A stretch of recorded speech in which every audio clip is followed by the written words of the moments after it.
Welcome back to Gaffers Salon, back at the shop once again. It's brought to my attention recently that people don't realize, or maybe didn't know, that this YouTube channel, Gaffers Salon, is part of a larger member-driven group called Gaffers Salon. So we are a Facebook group called Gaffers Salon. It was something I started in the pandemic based on another group that David Krupa started called Cinematography Salon. I was a member, but I was wishing there was more conversations about lighting. So on a lark, I decided, well, why don't I just start Gaffers Salon? Now, 3 years later, we have about 6,000 members all over the world, and we also have a ton of manufacturers in Salon as well. So people like Tim Kang and Mitch Gross from Aputure, Cream Source, Airy, Nanlite, Nanlux.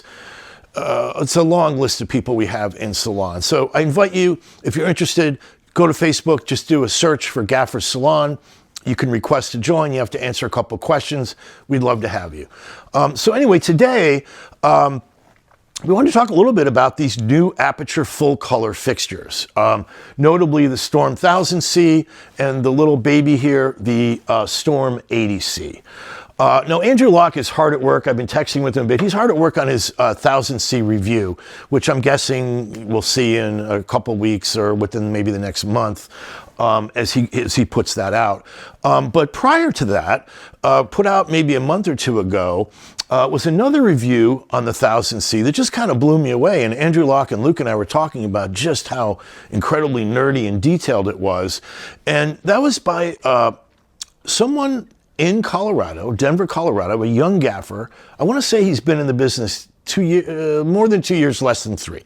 But he comes out of a science background. He took a really sort of nerdy deep dive into the 1000C, and that's Tyler Trepod. His YouTube channel is the Granite Gaffer. He's based in Denver, Colorado. And so I thought it'd be really useful to talk to him because he really took as you'll see, we'll play a few clips from his review, a very, very nerdy dive.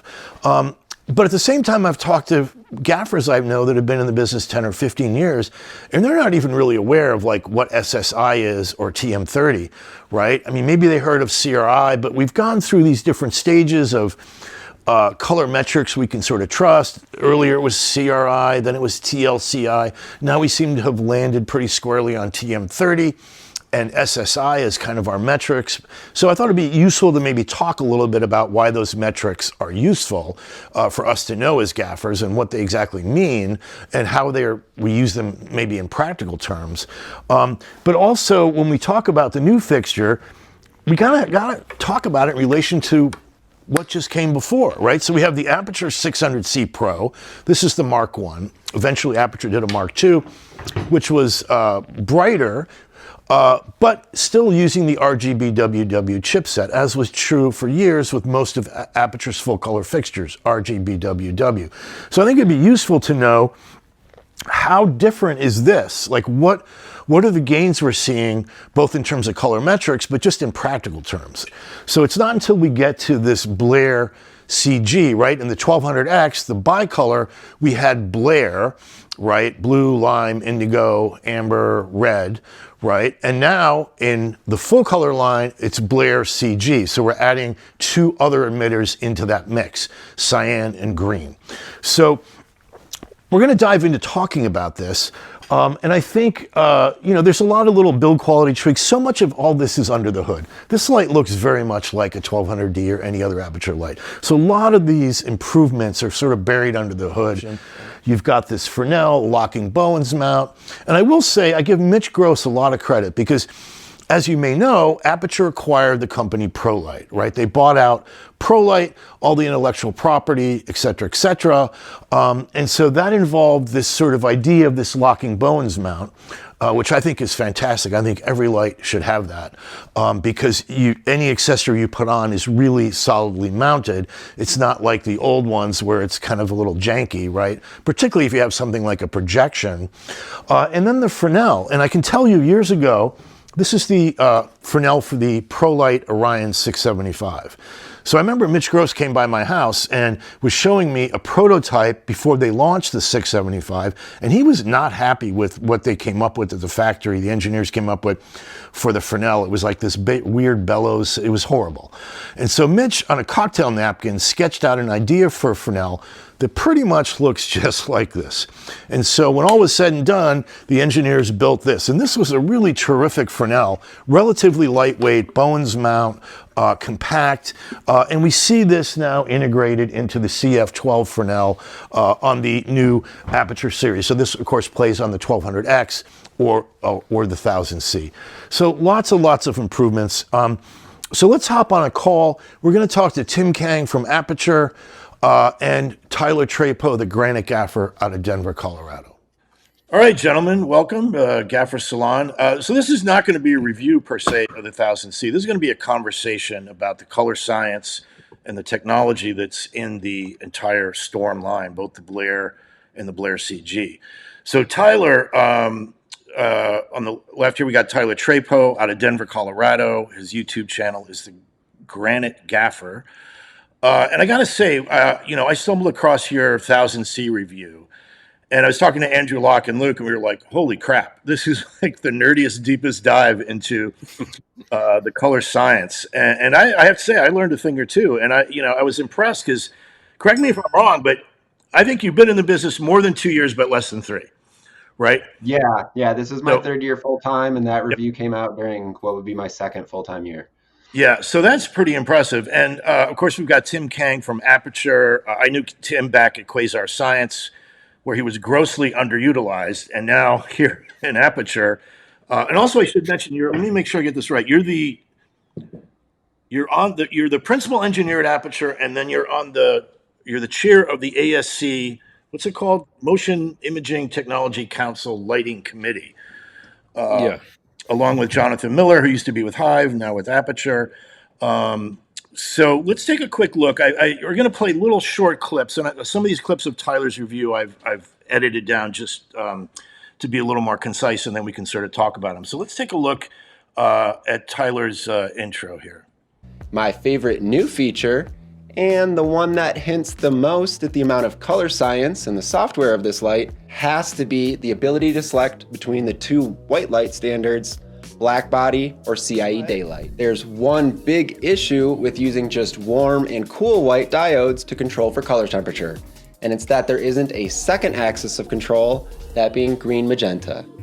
If we refer back to our white light standard graphs, we can see that they are curved. And as a result, a bicolor light can only ever be color temperature accurate at 2 points and shifts magenta between those or green beyond them. To resolve this issue, manufacturers introduced RGBWW lights that enabled this second axis of control between green and magenta, which gave us even more color accurate LED lights. But utilizing these phosphor coatings can only get us so close to replicating the output of the sun, no matter how good the SSI score is, because they're missing part of the spectrum that the sun excites. Phosphor-coated LEDs aren't able to target this near ultraviolet portion of the visible light spectrum. This higher energy portion, while not very detectable to the naked eye, is what's responsible for why natural sunlight looks so good to us. Because being excited by this wavelength is what causes objects to fluoresce, and quite a lot of everyday objects fluoresce. This is where the new BLAIR-CG chipset developed by Aputure for the Storm 1000C is such a huge leap forward. The chipset contains an indigo emitter that targets this portion of the near UV spectrum. Being excited by this wavelength causes objects to fluoresce just as if they were lit by the sun, which is also the je ne sais quoi of HMIs that everybody still gushes over. And this fluorescence effect isn't something that we can currently measure with any current lighting standards like SSI or TM30 either, but it is detectable by both our eyes and our cameras. So just looking at that clip from Tyler, I mean, there's two things that come up. It's like this TM30, right? And I think a lot of people may not understand what TM30 is, why it's sort of the new standard that we use relative to color metrics, along with SSI, the spectral similarity index. So maybe, Tim, you could talk about why these are important and how, in practical terms, they can be of use to gaffers. Sure. So I would say, it all starts with just understanding what light is. And I've been going around the world to teach on this topic because I found a couple of years ago, and that's why I also started a lighting committee, that gaffers and cinematographers really just don't know what they're working with because we haven't had the educational resources and traditions to actually teach what light actually is, right? The most that we traditionally have learned are, on the most basic level, how we perceive light, and then that's the color of it. So we think of white light as orange and blue, or cool and warm, right? Yeah.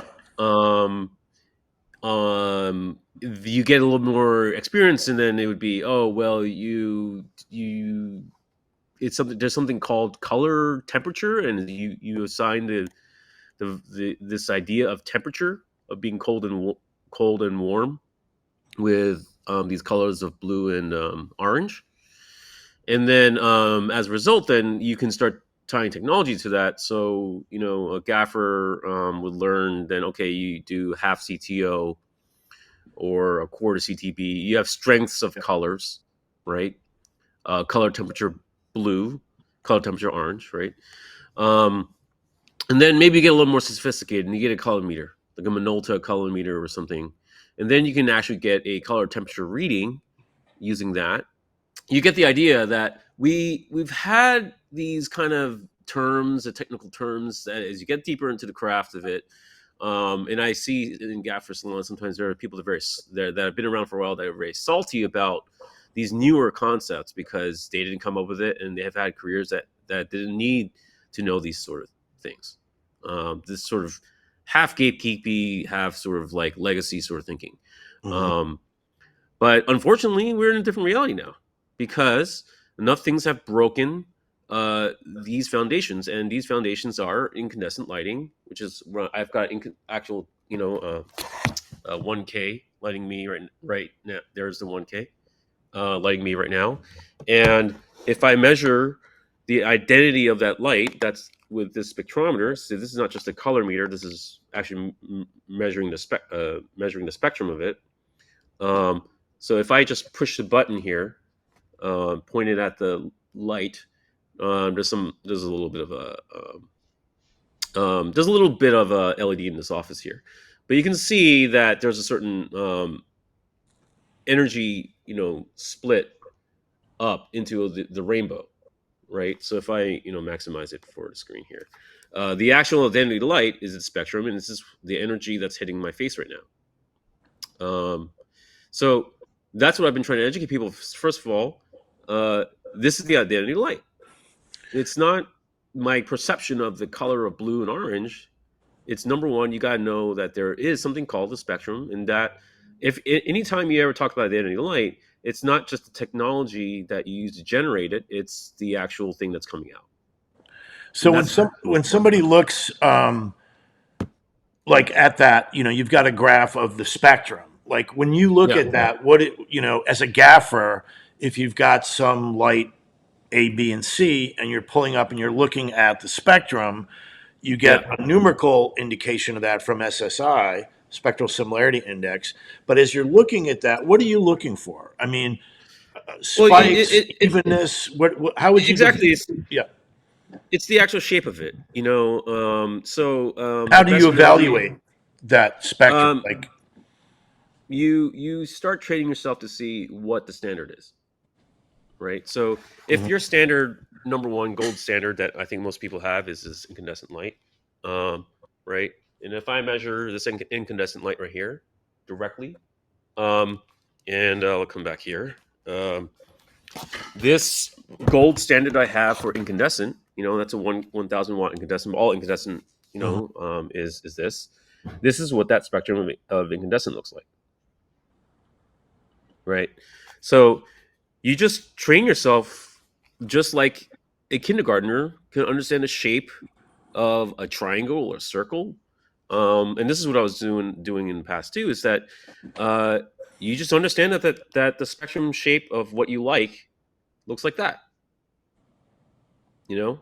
And it really is on that simple level. Like, more than anything else, all you know is, well, that's the fingerprint, the spectral, the fingerprint Mm-hmm. of the spectrum.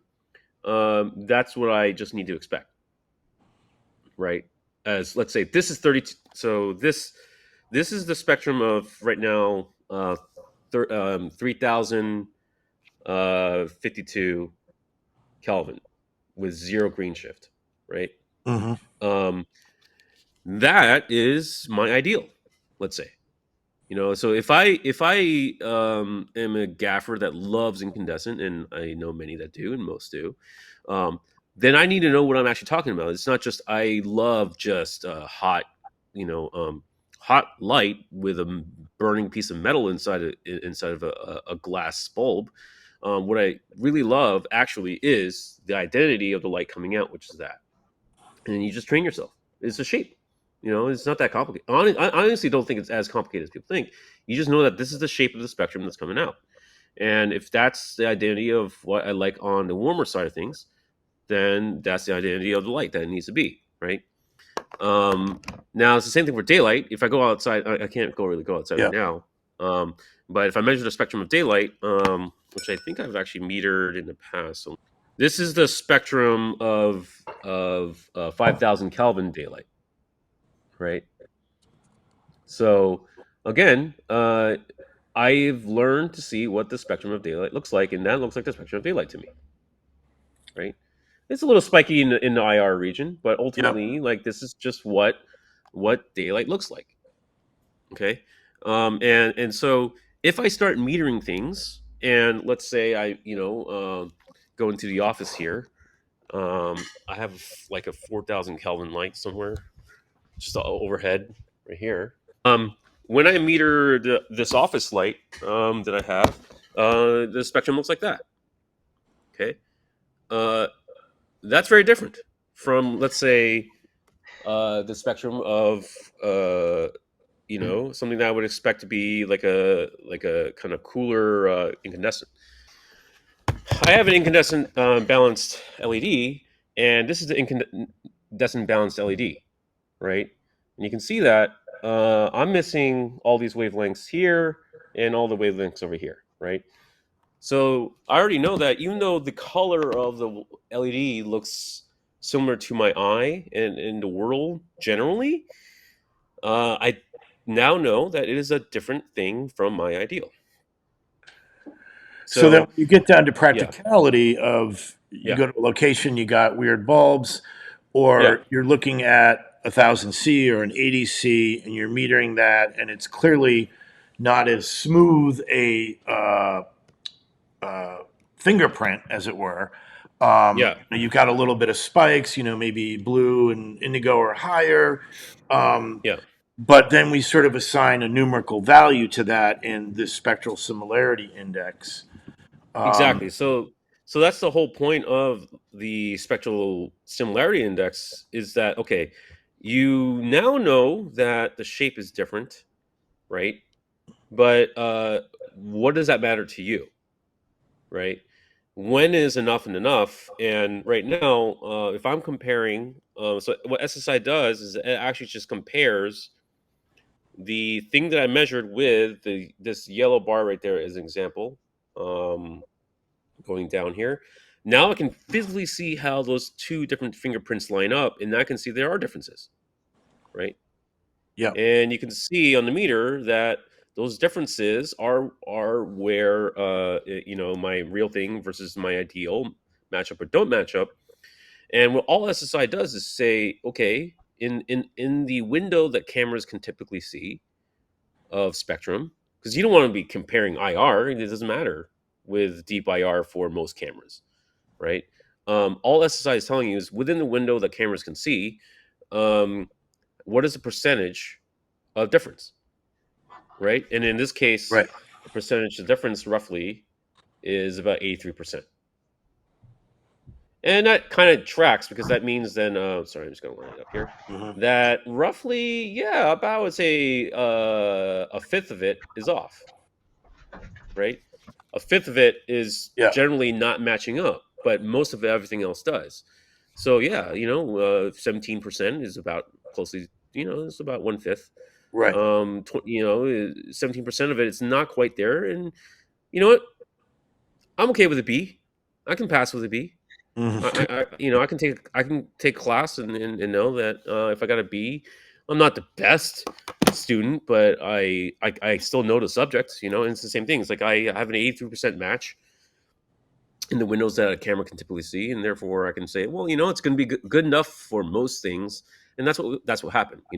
Once Well, LEDs started get these naturally, they started matching the spectrum, at 80% and up. Yeah, I remember I had a conversation with you a while back, and I was saying, yeah, look, we don't need to match tungsten in terms of SSI number or have this perfect uh, fingerprint of a spectrum. What we need to be is like, when are we going to reach that point where our daylight on our LED lights that we're, for all practical purposes, on camera, matching daylight and matching tungsten? And I think you said to me, relative to the new Storm line, the Blair and the BLAIR-CG, that we're awful close. yeah.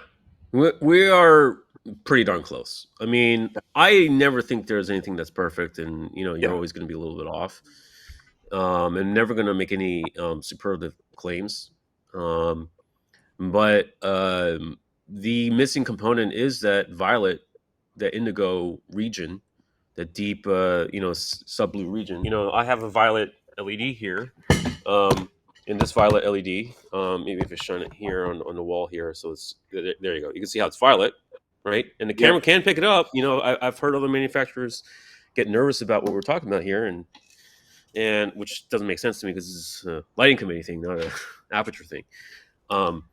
This portion of violet is not UV; it's visible light, and cameras can see it directly, and I can see it directly, and so this has been missing from LEDs.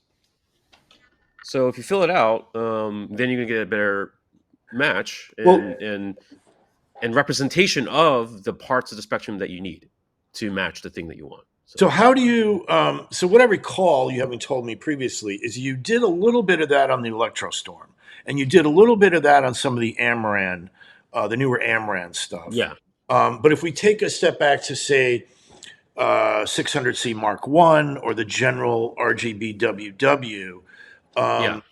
and now we're moving into the Storm. I mean, this seems like a very sizable, and Tyler spoke to this a lot, a major leap forward. And I was saying when I was in my shop with my buddy, I said, just come and look at this. I had the 600C Mark I and the Storm 1000C, and I metered them by spectrometer to be exactly 32 or 56 with no green magenta shift, just as a starting point. And I just held my hands up and I was looking at just the color reproduction on my skin. No, I wasn't metering it. I was just saying, to my eye, I can see this is different. Like I don't need the spectrometer to tell me, okay, I'm getting better spectrum. Something better is happening here with the 1000C than is happening on the older RGBWW lights. So to see that by eye, Taylor, did you do any tests with like tungsten what's your feeling about what some of the things you were finding? And I'll play a few more clips in a minute, but what was your thought and experience with the 1000C? So far on set, it's been really useful addition. Hold on, give me another wait. I've loved having it on set. I think at the level that I'm at, oftentimes seeing the finished product isn't necessarily what happens, but I haven't gotten any negative feedback. Anybody that I'm pulling it out on set with, the DPs all seem to really enjoy it. And the people that have more experience seem to notice that kind of that extra zhuzh, like, oh yeah, okay, this has got like a little something extra to it. I mean, I'm going to say, I feel strongly that these three lights, or the Storm, Blair, the 1200X, and now we've got so far two lights, 1000C, 80C. To me, these are the best lights Aputure has ever made. To me, they made other great lights, but this is the first time I think we're seeing a sizable move, and you're kind of leading the you're leading the group, you're leading the manufacturers, you're stepping out into this new area which nobody else has done yet. I'm sure at NAB this year, maybe we're going to see some responses, maybe some other manufacturers trying to add other emitters and up their SSI and TM30 scores. But to me, these are the most significant fixtures you guys maybe have ever made. Well, thank you. Yeah, And I think again, a it's lot of just that's you. yeah, I mean, you really, pushed to get this part of the spectrum and this whole fluorescence and the whole indigo emitter. You did a little bit in the Electro Storm series and some other lights, but this was really trying to push it, as far yeah, as you can go. And I think it's the results are impressive, even to the yeah, naked eye. I think. yeah, and that's the idea is that listen, it it all starts with just the simple fact of if you you know if you let's say think about it from an engineering standpoint, engineers solve problems, right? Yeah. So therefore, you needed to correctly define the problem or correctly define the challenge that you need to solve. And this is what I learned as a cinematographer in the mid teens, 2010s, 15, like 2016, 2017, when the LEDs were coming out. I already knew at the time that the spectrum was just meh. It wasn't great. And then there were manufacturers that actually were trying to promote having crappier spectrum on purpose, right? Because Yeah. and so which was very frustrating because it's like you break one thing, you fix one thing, you say you fix one thing, but you're going to break something else. And that's when SSI was drafted and first came out. So and that's why I formed the line committee when I was at Quasar, because this is the question that manufacturers were asking us, like, but then how do we solve the problem? What is the definition of all this, and where do we go from there? And so the work I did at the time and work we did at the time as a committee was to say, okay, what does define white light? What defines saturated color, right? And number one, it's the spectrum, and two, which part of the spectrum matters and which spectrum targets matter. And well, it's what you design your whole entire technology off of. So your camera technology, your sensor technology, and it's not even like that complicated. Simply, it's black body for warmer colors and it's daylight for daylight color temperature. So it's like Yeah. it's not even that complicated of a concept to know. Oh, okay. So basically, the lights that we all came up with are and no, the natural world is what technology is based off of. Because if they start going towards one spectrum, let's say of HMI, Yeah. then that's a problem, because then you have to have HMI to have a successful camera, right? So, long story short, like that's why I was, that's what we just simply were. I was trying to push for a long time. It was hard for people to have the motivation to do it because they thought what they had was fine enough. And I'm just glad that we Yeah. got it in there in products, and experienced technicians like yourselves, Mhm. um, are recognizing it, and it's validating the work of the committee, and it's validating the mission of the ASC to push for higher standards, Yeah. because ultimately that's what makes our lives work. I mean, that's the whole reason why we do it, is to make our lives work as filmmakers. Well, I remember Uh, in the launch video. Actually, let me play a clip from the launch video because I think you sort of addressed this of how years yeah, ago, earlier, we had these RGBWW lights. We were getting incomplete spectrum. We couldn't really get the gel modes to work. It never really looked like what it was supposed to. Like if you laid a sure. gel on a tungsten light or an HMI, it just wasn't really working. Let me play this clip and then we'll come back and chat a bit more. Remember Sure. at the time, the only option was to literally put a gel on a film LED light. So we talk a lot about the perceived color of light and actual light being confusing because they didn't match, right? So it didn't matter if you're using a cheap LED or a high-end professional expensive unit, right? Every film LED had this problem. As you can recall, traditional RGB units and their many variations resulted in these limited color ranges that most cameras were trying to pick up, right? So these tricky limitations resulted from deficient and undesirable parts of the color spectrum in their systems. So to illustrate this, we redid the tests and we put it on camera. And we started off with the gold standard spectrum that's lighting this test area in the back. It's incandescent light, metered very close to 3200 Kelvin, very close to 0 UV. And we added different saturated color gels to the incandescent unit. So in this test that you see here, we measured these color values and the spectrum of these colors. We programmed all these lights that we're testing that you're seeing in the results today. And you can see in the split screen that how they both compare to the incandescent unit. And not only do we have here the final image, we also have the spectrum readouts. In this example here, as you can see, a typical RGB LED struggles to match many of these colors. Orange, yellow, and there's green issues and a magenta, right? Lastly, we used white light to illuminate a foreground object and color light from a BLAIR-CG unit on the background. The goal was to get the BLAIR-CG unit to match the color of the object. And I think we did a pretty good job of it. So, the BLAIR-CG results show how well we've addressed the past problems with RGB. So as you can see here, we matched the direct color of the gold standard spectrum, and we can now match expected color objects lit by this gold standard spectrum. So just to be clear, the claim here, and the proof's in the pudding, is that previously on the older RGB lights, we couldn't really add gels and get expected results. But now you can take this BLAIR-CG, you could take the 1000C or the 80C, and very closely approximate putting whatever gel, Lee, whatever, onto the fixture and getting a true representation, just as if you'd use a tungsten light with a certain amount of a certain type of gel, or an HMI unit with a certain type of gel. Is that sort of is that true what I'm saying? I mean, is that accurate?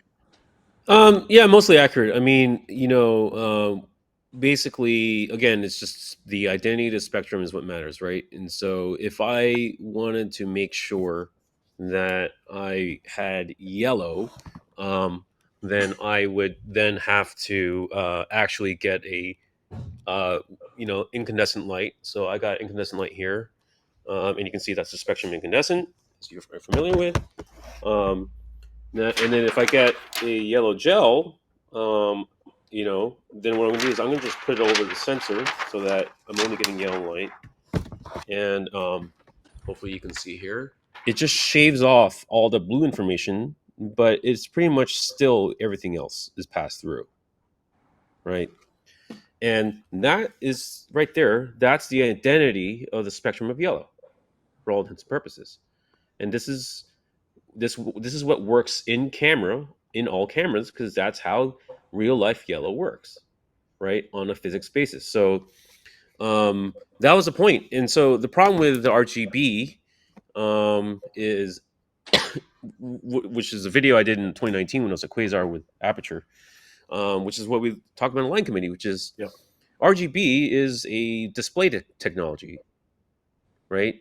And it's just you're mixing three different types of diodes to give you the perception to your head of what what a color is, but that's just a trick for your brain in your visual system. It's not the actual physics of yellow, right?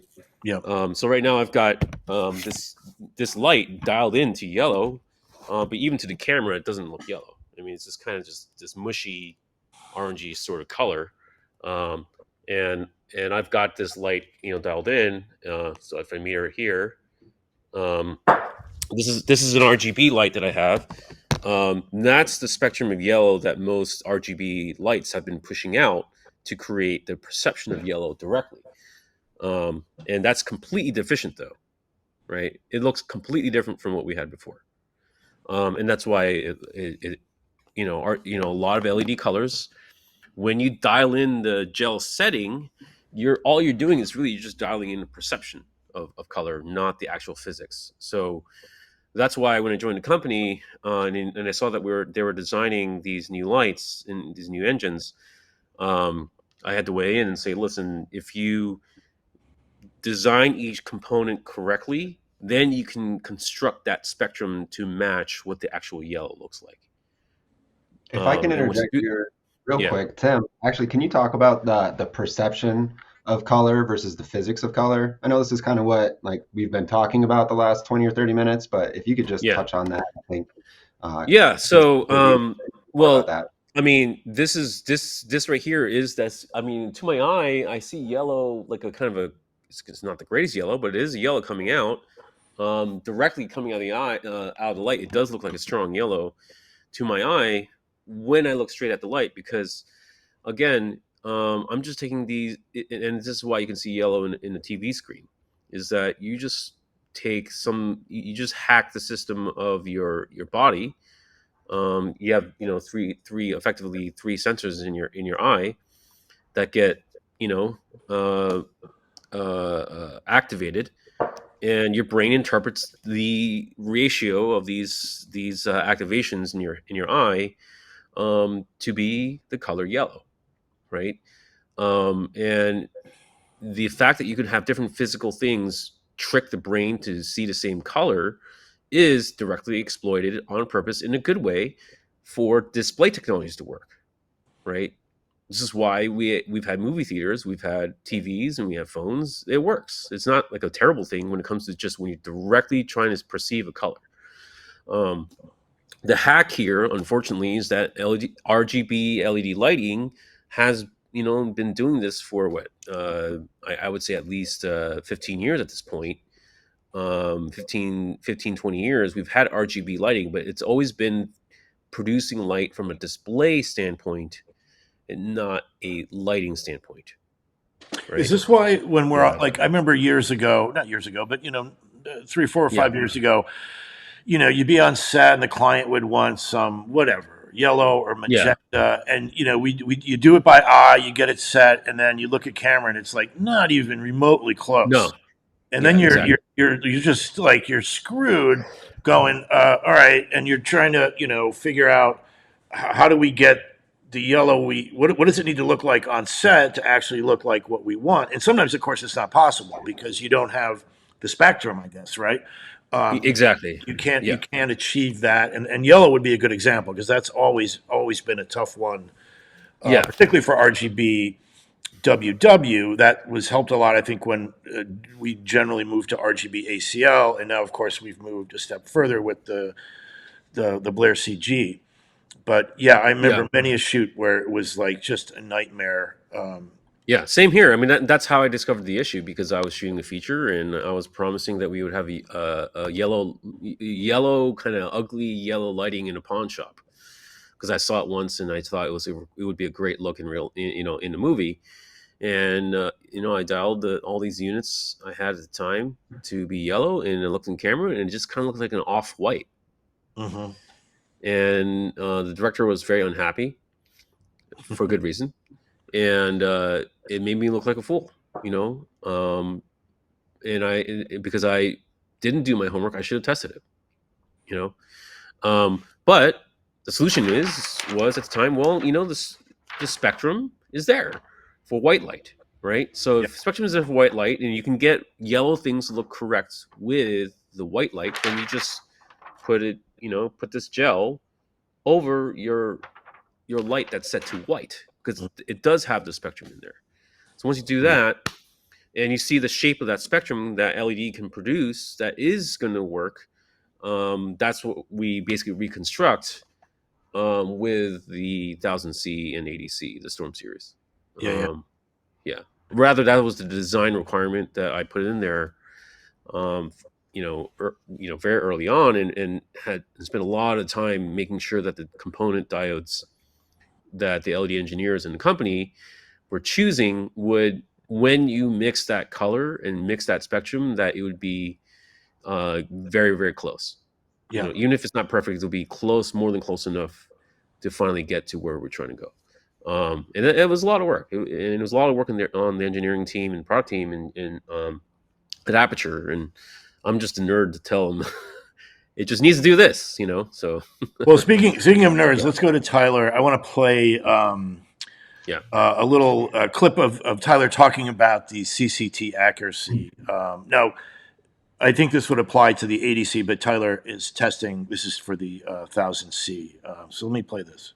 Just how accurate is the Aputure Storm 1000C anyway? Let's start by testing it at 100% intensity from 2700 Kelvin to 7000 Kelvin in 100 Kelvin increments in CCT mode and with the CIE daylight option selected. Graphing the resulting UV values shows us how closely this light follows the TM30 reference standard. As we can see, the 1000C metered close to a 16th-ish green color correction gel along the entire curve, a deviation which is barely noticeable, if at all, from the standard. The highlighted CCT points tell us that at 100% intensity, the 1000C measures slightly cooler than expected below values of 5000 Kelvin and slightly warmer above this point, which brings us back to this just noticeable difference thing. If we look at the 2700 mark, we can see that it's slightly cooler than where it should be, but it has still only moved a distance of less than 1 dot or 1 JND value to the left. So while the light measures cooler than 2700 Kelvin, most of us wouldn't be able to detect this difference with our eye, and therefore by extension, we won't be able to detect this difference after it's been captured with our cameras either. When we look at the other end of the graph, although the 7000 Kelvin CCT value comes in warmer than expected, this 125 Kelvin difference is only just over the 2 JND threshold, meaning that it only barely appears warmer than it should. You know, Tyler, this is something I learned watching your video, which is this concept that you could explain this, but it comes out of more, you know, out of perception psychology, which is this idea of just noticeable difference. And I think that was kind of the question I was digging in with Tim earlier, saying, when are we going to have an LED light? Is the Storm 1000C, when we look at it, say, versus tungsten versus HMI, it almost is imperceivable. So it gets into that idea of, you know, just noticeable difference. So can you talk a little bit about this idea of like what just noticeable difference is and why it's a useful concept to kind of wrap your head around? Sure, yeah. So just noticeable difference is this concept in psychology where it's the amount that a stimulus must change for 50% of the population to notice it. I think probably my favorite way that it's being applied right now, Tim will probably like this, is that companies are using it to remove stuff from packaging in grocery stores and figure out exactly how much they can remove and then still charge the same price so they can make this more money off of the same thing. But it's also used in things like cell phones, the volume knob, or like the brightness of your Kindle is also done by JND. And where it's really cool in lighting, and I think Tim can speak more to this also, is that as a gaffer, what we're really trying to do is recreate the light that's going on in the real world and not just paint everything with the exact same color temperature. And so oftentimes, like what we'll see, especially working in a city, is that you've got light bouncing from the open blue sky overhead, and that's coming in at 7,000 Kelvin, and you'll have direct sunlight coming in at 5,600 Kelvin. And one of the nice ways that you can replicate that with a light that has this just noticeable difference feature on it, and there are some previous lights that Tim has worked on that have had that. One of the more practical applications of that is you can actually like adjust. You can have two lights going into your frame. So if you have like a 6x setup, you can go a couple clicks up on just noticeable difference warmer on your like on the light that's positioned a little lower, and then a couple clicks cooler on the light that's going up higher, and you're kind of replicating that like lower sunlight sidewalk bounce, and then that cooler over Like a bluff bounce sort of concept almost. Yeah. And then because your just noticeable difference values are equally, 4, 10, whatever, above and below your target point of 5,600, then your perception brings it back down. Your eye actually kind of blends that into 5,600, but you're getting this much more naturalistic kind of bounce where your keys got more than just white, pure white LED light coming out of it. Let me jump to dimming consistency that you tested on the 1000C. Another thing I was curious to find out is how consistently the Aputure Storm 1000C stays at both the 5600 Kelvin and 3200 Kelvin reference color temperatures as intensity is adjusted. And since I'm taking readings at 5% intensity increments, I might as well grab some lux measurements so we can see how accurately the light doubles in output as intensity is doubled with each white light standard selected. First, I tested the light in CCT mode with the CIE daylight option selected and in 5% intensity increments. The resulting graph indicates that this light is remarkably consistent throughout the entire tested intensity range. I'd like to bring us back to the concept of just noticeable difference because it really helps us connect the results of this graph to how we will perceive the differences in color temperature. Each of the values on the y-axis on the left are separated by a value of 1 JND. So a distance of 2 to 3 JND in either direction would be considered acceptable. 3 to 5 starts to get ugly, and anything at 6 and above I would personally consider to be a total mismatch. So the Storm 1000C staying well within one just noticeable difference of the 5600 Kelvin target from 100% down to 5% intensity is a phenomenal. You know, what jumps out at me is one of the great things I think you've done, Aputure's done. You know, previously we used to get lights, not just Aputure light, you know, different manufacturers. There'd be no relate, you know, you'd put 70 or 80%, you go down to 40%, it wouldn't necessarily be half as much light, right? There wasn't necessarily a correlation in terms of output to these percentages we were dialing in. So I think I was, you know, my own testing, I didn't go as nerdy as you did, but I'm like, wow, this light seems really on point. And I think you know, that certainly proves the point that across the entire range, it is remarkably accurate. You guys, I think, did an outstanding job on, you know, on nailing that. Yeah, and that's definitely not due to me. I'm not going to take credit for that one. That's definitely the product and manufacturing teams.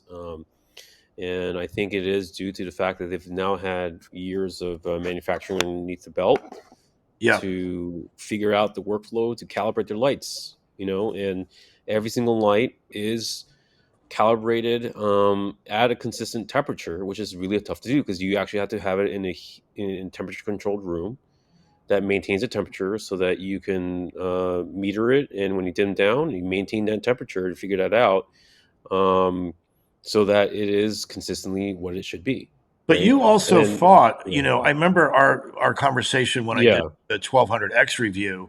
I mean, you fought very hard, and I think this was in the AFC committee as well, that there's a correlation relative to green and magenta, right? When you dial in green and magenta, it wants to be full correction, half correction, quarter correction, et cetera, relative to the percentage points.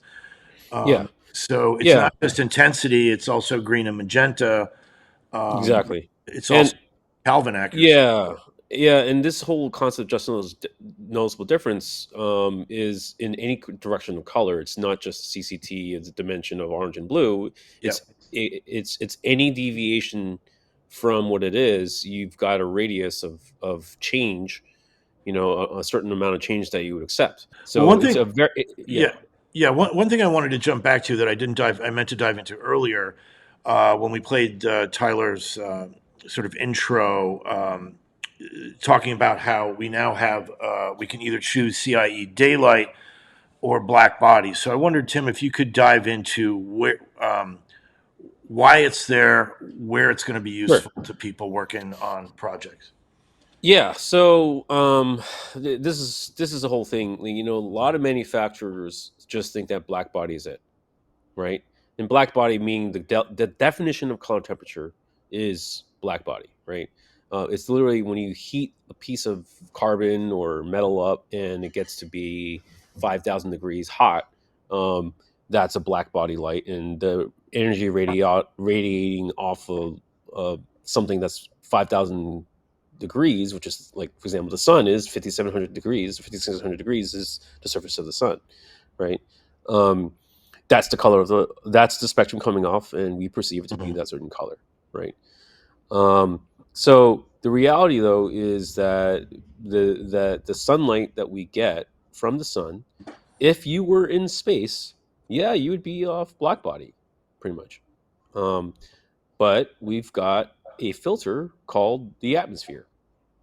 There's water vapor, there's ozone, and even without, let's say, pollution, if it was just natural ozone and water vapor that's in the air, in the atmosphere, that averages out around the world to be about an eighth plus green on average, Yeah. right? And scientists measured this about 700 times in two different parts of the world, three different parts of the world in the 60s, and came up with a way to then standardize this spectrum based off these measurements, or real measurements, and that is called CIE daylight. So CIE daylight is the international standard of daylight, and it's just as standardized as black body. It's the basis of all monitors. Monitors are standardized off of 6,500 Kelvin of daylight, and that's called CIE daylight 65 or D65. That's what it means. It just means that it's the spectrum of this standard spectrum of daylight at 65, well, technically 6504 Kelvin. Who's counting?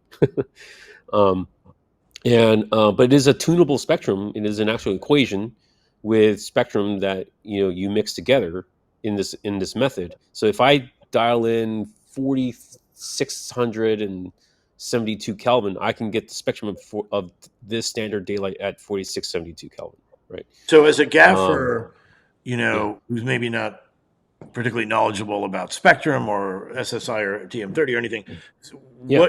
where would you say, okay, I need to use black body. I need to set black body on this.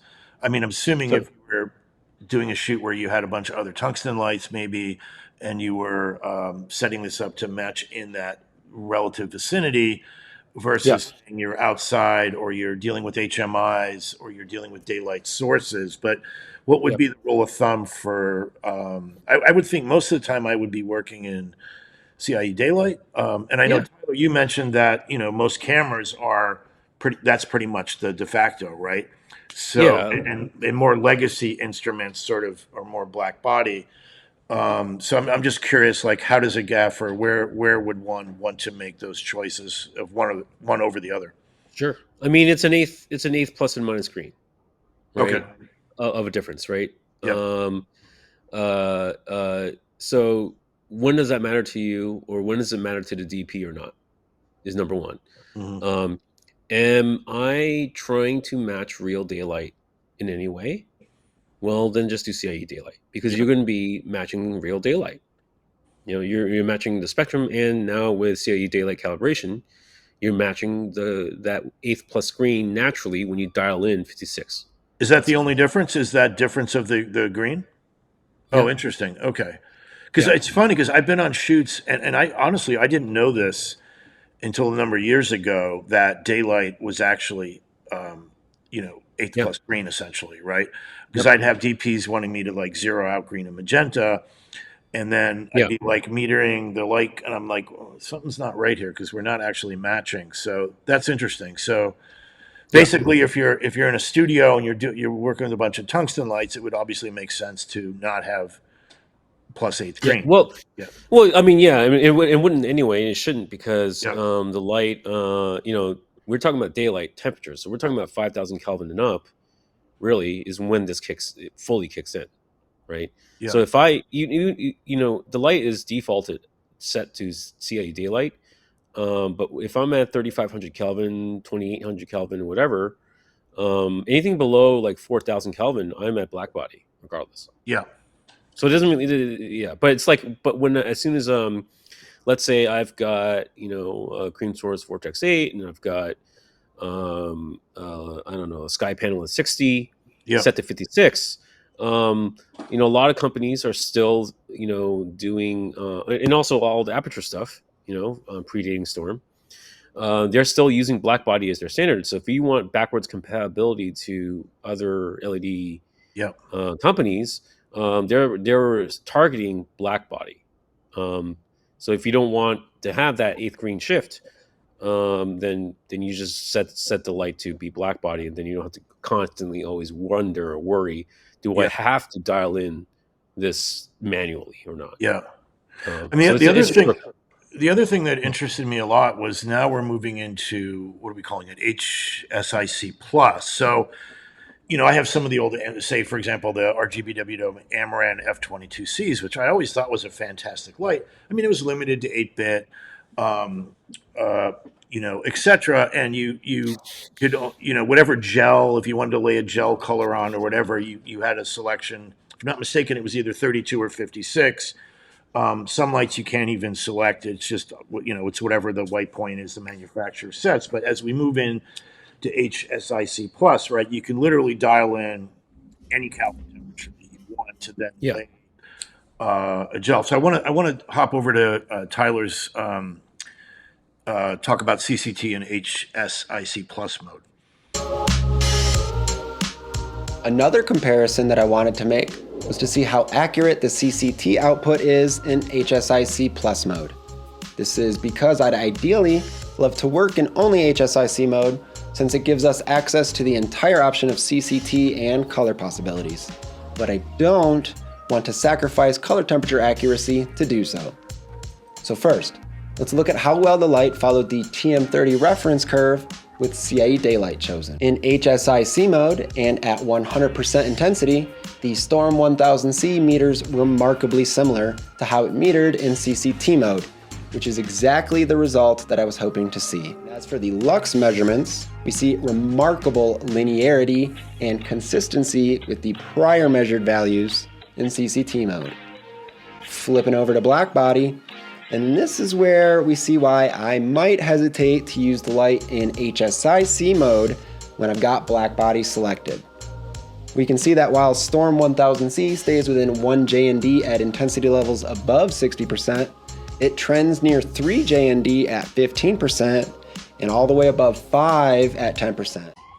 I do just real quick want to point out that was a pre-launch software, and Aputure has since updated since then. So great. That graph might be different. I don't know. Just the other thing, and I'm just going to go through a couple of these clips and I would encourage anybody to watch the full-length review that Tyler did, because I think it's a really interesting exploration of how great this light is. You had very few cons or very few areas to improve, I think, and they were all, relatively minor suggestions.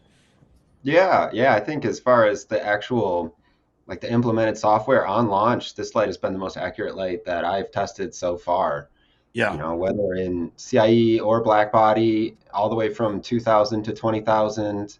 The low level dimming is insane. We're gonna look at that clip next. In so many lights, it's like you get down to 5% to 1%, and the lux values don't change, or you're really starting to get a green magenta shift here. Yeah, and maybe Tim will talk more to it, but they've done a lot of stuff on the back end in the circuitry itself to kind of enable all of that, so that really any point that I've put this light at and tested it at, it was within 1 or 2 JND of the value that it was supposed to be every time.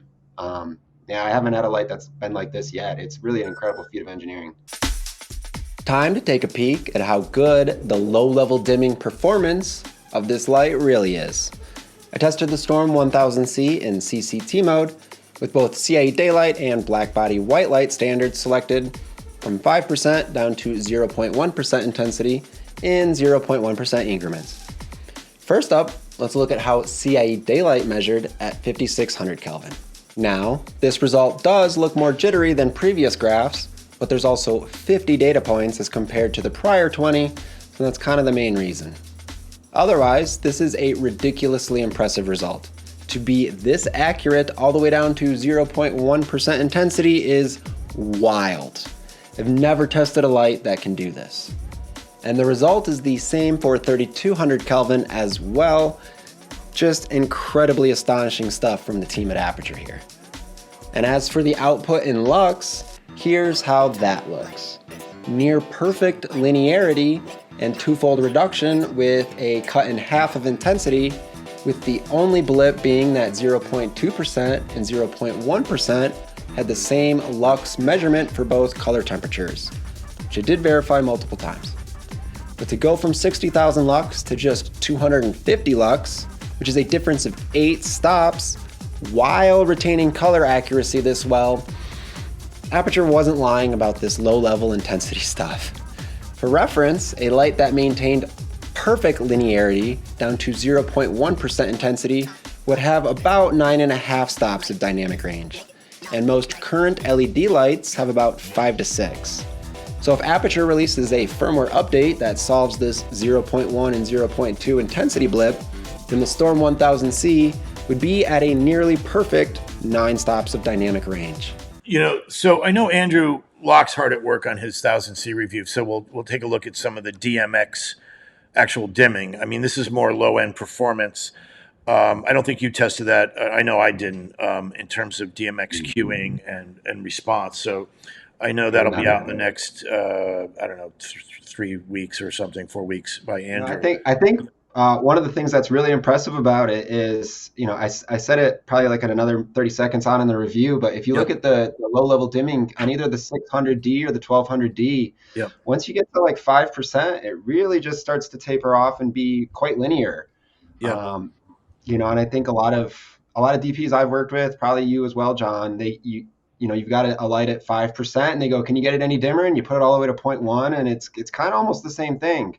Whereas with this one, with the 1000C in particular, that is not the case. That is not the case, you know. And beyond just being really, oh, go for it, Tim.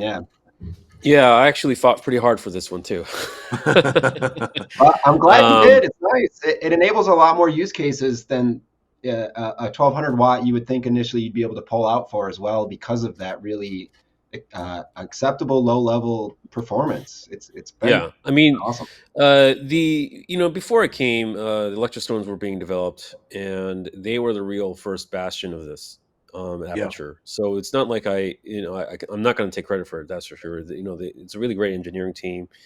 But what I had to, when it first came in, had to really explain to everyone internally is set the bar for what the digital dimming performance underneath the hood had to achieve to get the certain actual dimming performance that you guys are talking about. So this is the reason why we've got so many color shifts when you dim down all these lights, because they just don't have enough bit depth. So one thing that that I was arguing for on the engineering side is you just need to have a certain amount of bit depth in your drivers in your new products, and figure out a way to get the lights to have the bit depth and not flicker at the same time, which is hard. I mean, one thing I've been noticing, I don't know if Tyler, this is true for you, but I seem to have two kinds of job. I'm in the job where I'm dealing in brighter daylight environments and I need all the photons I can get. And then conversely, I'm in a situation. I had a job a few weeks ago where, they ordered 1200X, a couple 600Cs, whatever, a bunch of other lights. And I'm looking at the location photos and thinking, 1200, wow. And as we get there, and I don't think I had a single light over 5% when all was said and done. It was like a doc interview set up. So typically, and a lot of times I show up and we're on the Venice, and okay, suddenly we're at 3200 ISO. And, I'm at like 1, 2, 3, 4, 5%. So we really need, it's like we need both. We need the high end stuff to work really great, and we need the low end stuff. Even queuing aside, we just need the fidelity in the low end, because so frequently I look around the room and I have nothing above 10%. And that's becoming more and more, years ago, that would never happen, but now it's happening very, very frequently. All right, I hear you now. Enough with the color temperature testing. This is a color light, so where's the color data? So let's see how well the new Aputure Storm 1000C does at outputting color, considering the claim of 90% Rec 2020 coverage. I metered the output in HSIC plus mode in 5-degree hue increments and at an intensity level and saturation level of 100%. When these chromaticity values are plotted, The resulting graph shows us the gamut coverage of the 1000C in HSIC plus mode. And when I plot the Rec 2020 triangle over this data, I'm pretty sure that Aputure wasn't lying about that 90% coverage. It looks like there's a slight amount of deep blue coverage missing, some deep greens as well, and a little more gone in the way of reds. One other result that I'd like to point out on this graph is that I do wish there was a little more fidelity between the cyan and blue region, as we can see the dots are spaced a little further apart here than anywhere else on the graph. Hopefully this can be addressed in a future firmware update or something. Next, let's take a look at an area that I was really hoping to see the Storm 1000C improve in from prior models. I really wanted a more linear relationship between the saturation knob and color output than we've had in previous generations. So, I tested the 1000C in 30-degree hue increments, and at saturation levels of 100%, 75, 50, and 25%. And boy, did Aputure improve here. These results are incredible. The spacing remains consistent across every measured hue and saturation level, and each hue perfectly desaturates towards the chosen white point. That's pretty incredible, I have to say. You know, really, really, really stellar results. Storm, you know, just talk a little bit about the Storm 1200X, and people sort of maybe not realizing at first that it had color capabilities, and then understanding, oh wait, I can go into XY mode. And I had a conversation with Mitch Gross because I'm like, well, why don't you just have a, you know, HSIC or HSI mode? Because you know, I was surprised to hear like Matt Ardeen as an example of somebody that doesn't really like XY at all. You know, there's some people that really love XY. I find it very confusing to work in.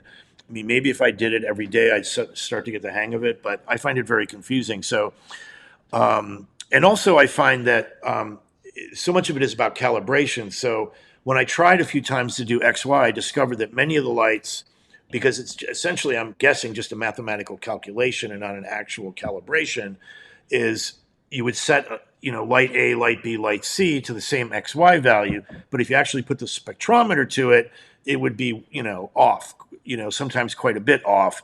And the only way to really get a match was to hold the meter in front of the light, get the exact XY you wanted, go to the next light, get the exact, you know, et cetera. So I'm wondering, is there a reason why that Storm 12, or maybe it's something that could be done in the future. I just think it would be so handy to have that capability on the Storm 1200X. Yeah, it's just confusing as hell because it's a white light. You I know? don't, you know, when we first came out with it, when we first came out with it, we're designing it. The idea is this is supposed to be the best white light. Yeah. The white light that you will only need from now on. So the idea was you need to be able to do all white light. Yeah. 3200 Kelvin, full plus green, full minus green, and do the spectrum of all these different variations, right? So that was the idea. It's, you know, it's just redefining what a X fixture should be. Instead of bicolor, it's not bicolor anymore. That was the original idea. Yeah. My counter argument, and this is because, you know, a lot of people love these deep saturated colors. I generally hate them. And I find most of the time if I'm doing something narrative or most of the work I'm doing, the DPs are interested to play with that skewing a little bit off traditional just daylight tungsten spectrum. Like maybe you want to go a little towards yellow or a little towards green or whatever. And so to have that capability that's sort of easy to figure out, like you have a 1200X that's capable, what is it, like 70% of rec, 65, 70% of rec 2020, whatever. And so my usage case would not be at the extremes, would not be the fully saturated colors. It would be the subtle, you know, color shifts that we maybe see, you know, naturally, you know, day to day rather than, you know, crazy colors. So that I guess I'm just putting in my 2 cents that I would love to be able to play with that. I mean, and we can, you know, to be clear, we can do it now in XY. So, you know, it's just that things change, right? You know, at the time, I mean, honestly, if it was just it would have been so confusing to put out initially and say this is an X fixture, this is a bicolor fixture, Yep. and then advertise that you could do saturated colors and say Yeah. that this is, because then it's disingenuous. Then Yeah. it's how you present it, right? And Yeah. also, like, the components are not truly saturated colors except for blue. Like Yeah. the red channel is really actually magenta. The amber channel has a little bit of blue in it, so it's not a deep amber, and the lime also has a little blue in it. The idea is that these components of Blair were tailored for output and Right. giving you the output, but you can dial in any shade of white light you want. That was the original intent. Now, obviously, as you were talking about, and we were having this conversation because Yep. you can still dial in each component, right? And these components are relatively saturated, if not deeply saturated, in the case of blue or magenta. So your wish is our command. After months of it being out there and people understanding this is a white light fixture, the calls for these features will change. Yeah. It will start making its way in there just because now people want it. But we're going to call it limited version of HSIC Plus, but it will be HSIC Plus. And it will be limited, though, obviously, because it is limited. It is not a full range. It's not a C fixture, so you should not Yeah. expect it to do, Yeah. let's say, 100% saturation. If I'm dialing 100% saturation, I should not get saturated Yeah. green. Yeah. And so we don't want to be we just didn't want to be disingenuous about it. Yeah. And I liked what Taylor was saying about, wanting to work in HSIC plus mode rather than just, be able to have that Yeah. access to other colors, dial in your white point. That to me is very, very appealing. Not that I do it a ton, but I find, I don't know Tyler, if this is true for you, but I find more and more, now that we have the palette, now that we have the color palette, DPs are more Yeah. willing to sort of, let's not make this just 3200, or let's not make this 4500. Let's put some yellow in that, Yeah. or whatever. And that's the idea, and so and that's where the design of HSC Plus came about, because Ben Dynas is the one that was championing that, because that's how we work. We set our base white, whatever our base white is that we want to be, whether it's 3200 Kelvin or 3200 Kelvin with a half plus green. Well, that should be my base white, my foundation of my lighting setup. And then from there I can add in whatever color I want, right? Mhm. And it's functionally similar to adding a gel. I've got my white light fixture as my base, and to that I add my color to the degree that I want it, right? Yeah. Am I going to add peacock blue, or I'm going to add scuba blue, right? You've got different Yeah. degrees of cyan, right?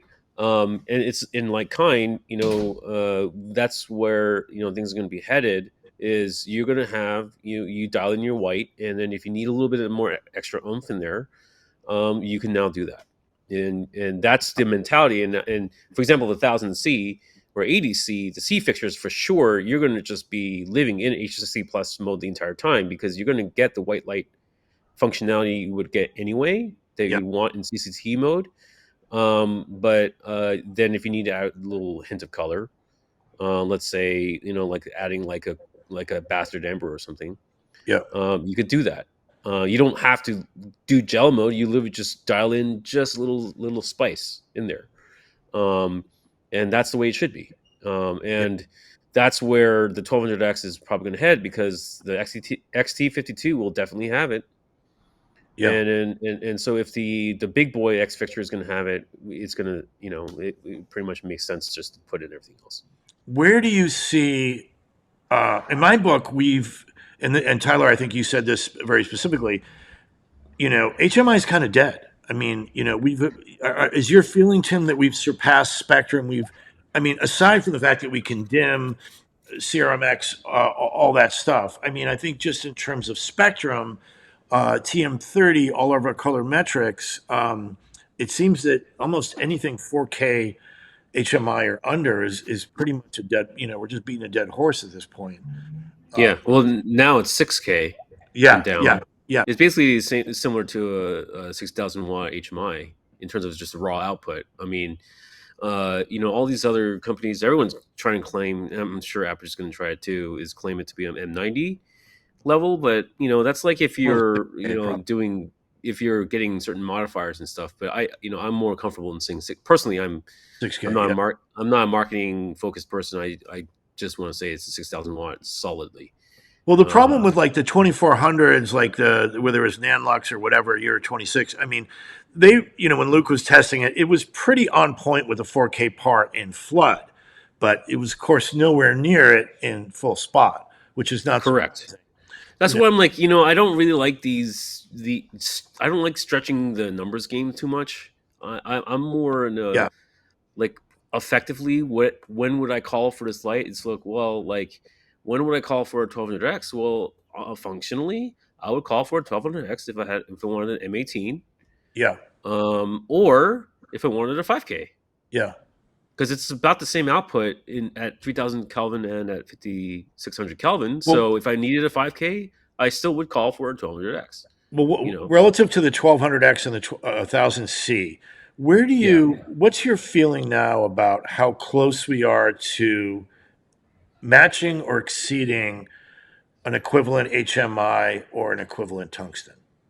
Up until now that we've got the 5200 coming out now, we are there.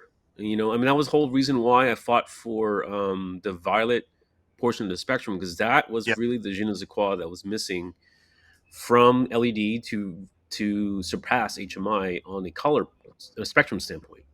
HMI still matched daylight better because it had those wavelengths well represented. In fact, it was so well represented that you had to cut it off with a UV shield. Yeah. Right. And so the fact of the matter is we've matched the HMI with the UV shield on. So it's not dangerous. It's not putting out UV at all. It's just matching what HMI functionally did for you on set. Yeah.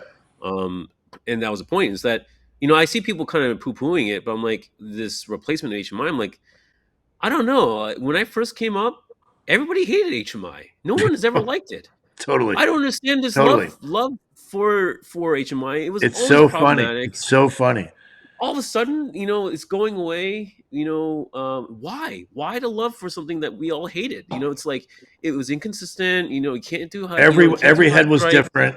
Every head is different. You have to do so much work to make HMI work. It's like it's never 5600 straight. You always have to have a cocktail of gels on it. Yeah. And then you have to do so much maintenance just to keep it up. And you have to make sure the UV shield's there, because otherwise you're going to have a class action lawsuit. Like, it's just like so many things to make HMI work.